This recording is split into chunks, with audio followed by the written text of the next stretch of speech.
record original lecture. Okay.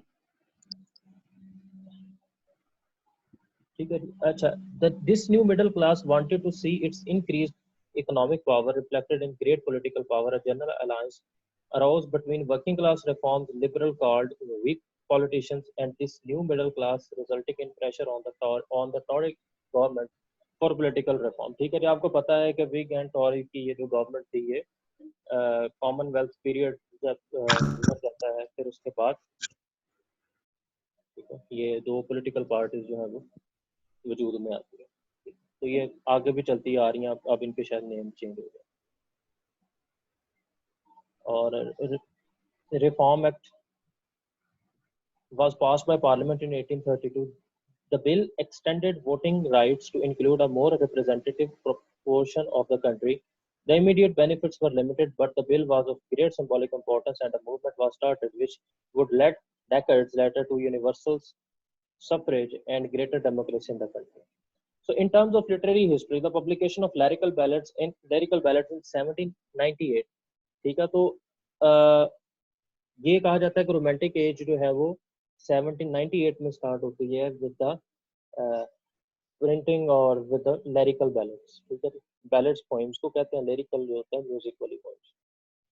ठीक है, अच्छा, अब एक थोड़ी सी कैरेक्टरिस्टिक्स की बात कर लेते हैं कि रोमांटिक पोइट्री की एक कैरेक्टरिस्टिक्स में से सबसे बेसिक ये है कि it must be understood by the common man. ठीक है, कॉमन लैंग्वेज और कॉमन मैन के लिए ये पोइम होनी चाहिए, और लैंग्वेज जो है वो भी इजी टू अंडरस्टैंड होनी चाहिए rather than too difficult now.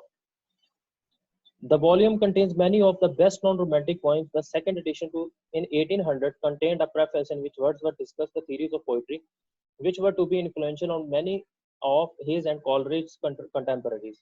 The preface represents a poetic manifesto which is very much in the spirit of the age.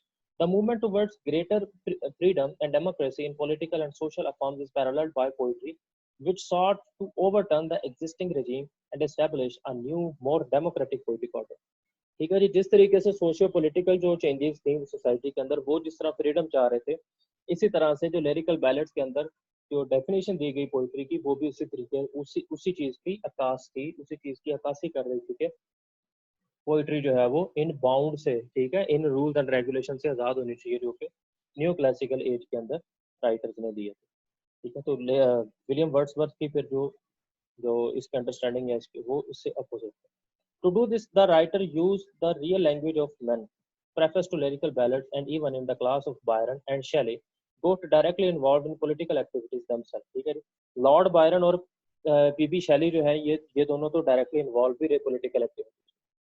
The Romantic age in literature is often contrasted with classical or Augustan age, which preceded it. The comparison is valuable, for it is not simply a different attitude of literature which are being compared, but to different ways of seeing the experience and experiencing life. ठीक है, तो life को experience करने की मैंने आपको start में बता दिया कि जो क्लासिकल जो एज यानी ऑगस्टन एज के जो लोग हैं, पोइट्स हैं, उनका point of view about life और जो रोमांटिक पोइट्स हैं इनका point of view about life दोनों डिफरेंट है.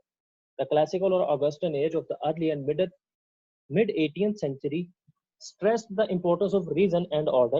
Strong feeling and flights of the imagination had to be controlled.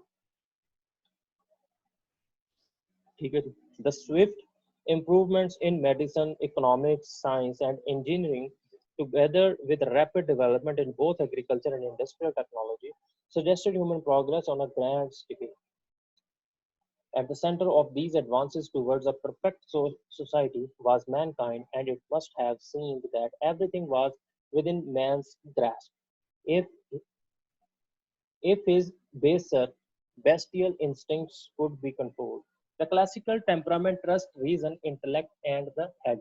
The romantic temperament prefers feelings, intuition, and the heart. ठीक है जी, ये दो बड़े फर्क ठीक है उन्होंने करके बता दिए. जो क्लासिकल टेम्परामेंट क्या था, that was based on reason, intellect and the head. ठीक है, मतलब जो कुछ भी है वो दिमाग और अकल का उसके साथ. लेकिन रोमांटिक टेम्परामेंट के अंदर क्या था, फीलिंग्स, ठीक है जी, इंट्यूशन सी और हार्ट की बात हुई. There are further contrasts in the ways in which children are regarded and represented in classical romantic literature. For the Western writer, the child is only important because he or she will develop it into an adult. The child's survival instinct must be tainted, making it civilized and sophisticated. ठीक है जी. अब देखें ना, जब आपने कह दिया कि हर चीज़ जो है वो आप दिमाग से करेंगे और अंडर सिविलाइजेशन आपकी पोइट्री होगी, तो फिर उसके अंदर फिर बच्चे को भी टेंड किया जाएगा, टेम करके, और फिर उसे जो है वो उसके सेव जो इंस्टिंक्ट्स हैं उनको टेंड करना जरूरी है. ठीक है जी.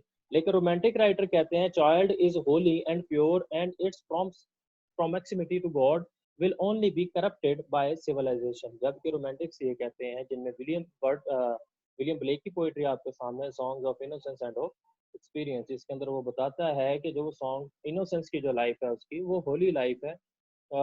ठीक है, बल्कि वो तो इस तरह की लाइफ है जिस तरह की गॉड ने जो हमें दी है. ठीक है, या गॉड ने जो आइडियलाइज किया वो लाइफ है. लेकिन हम सिविलाइजेशन के चक्कर में हम उसे झूठ बोलना सिखाते हैं, हम उसे जो है वो 2 नंबरी करना सिखाते हैं. ठीक है, करप्शन करना सिखाते हैं. ये सारी चीजें हम उसे खुद सिखाते हैं. तो the child then is a source of natural and spontaneous feelings.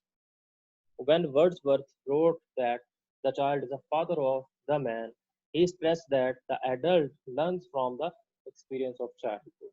ठीक है जी. तो नेक्स्ट अगेन फिर पैराग्राफ इसी के कंट्रास्टेड पे है. आपने सारे कंट्रास्ट इसके देख लेने हैं. देन इसके बाद आ जाते हैं विलियम कॉबेट वाज ये विलियम कॉबेट वाला छोड़ दें. Blake, Wordsworth and Coleridge. ठीक है.